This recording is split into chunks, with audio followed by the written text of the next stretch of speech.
Silakan mulai, Saudara Longwan.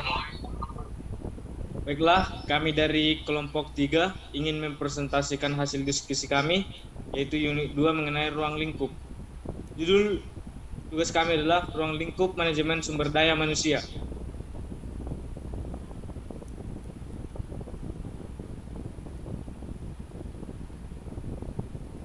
Tugas manajemen sumber daya manusia adalah mengelola unsur manusia dengan segala potensi yang dimilikinya seefektif mungkin, sehingga dapat diperoleh sumber daya manusia yang puas dan memuaskan bagi organisasi.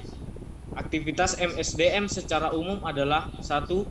Rancangan organisasi, 2. Staffing, 3. Sistem reward, 4. Manajemen performansi, 5. Pengembangan pekerja dan organisasi, 6. Komunikasi dan hubungan masyarakat. Tujuan dan aktivitas MSDM adalah yang pertama, tujuan sosial.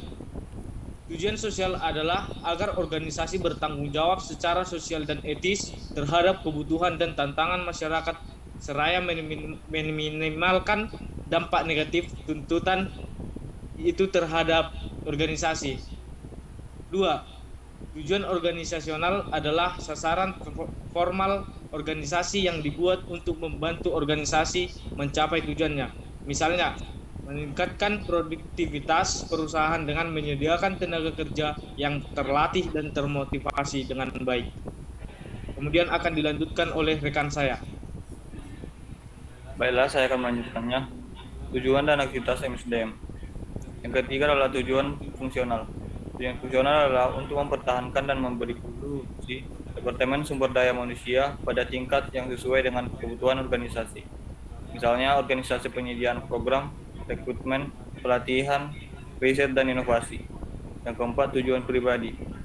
Tujuan pribadi adalah tujuan individu dari setiap anggota organisasi yang hendak dicapai melalui aktivitasnya dalam organisasi.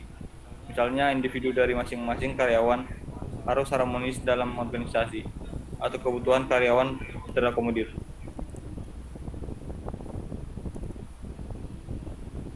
Baiklah, selanjutnya saya akan membaca aktivitas manajemen sumber daya manusia.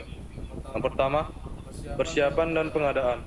Adanya analisis jabatan yang ada dalam organisasi, tugas-tugas dan persyaratan yang dimiliki pemegang jabatan dalam organisasi. Yang kedua, pengembangan dan penilaian. Secara berkala, pengerjaan harus mendapatkan pelatihan-pelatihan dan dilakukan penilaian agar didapat peningkatan kemampuan kinerja pegawai dalam organisasi. Yang ketiga, pengkompensasian dan perlindungan.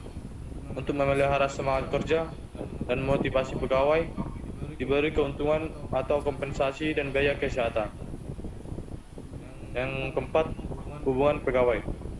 Memberdayakan pegawai, mematuhi peraturan dan kebijakan dalam serikat kerja dalam organisasi. Baiklah, sekian dari hasil diskusi kami. Terima kasih.